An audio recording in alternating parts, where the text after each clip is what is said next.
I'm inside Broome County's record storage facility in Binghamton, and it's amazing the records you can find. Election papers from 1839. I'll have to spend some time deciphering those records and maybe do some sort of historic special report. The records that are stored here need to be retained for various lengths of time, and it's incredible how many boxes of paper records are in this facility. 13,000 boxes. Some of the records need to be retained forever.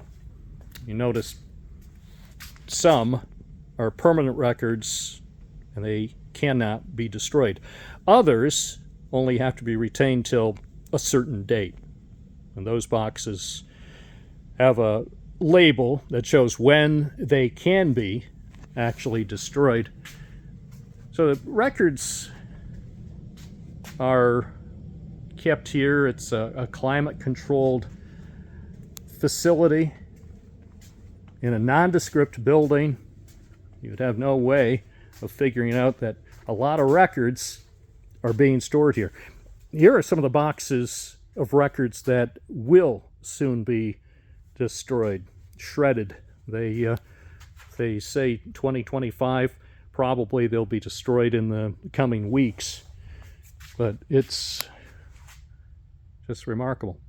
Even in this era of things, so many things being digitized, you have a lot of paper records that still must be retained under the law, including some of these permanent records.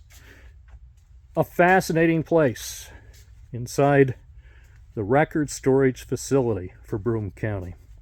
I'm Bob Joseph, reporting in Binghamton for WNBF News.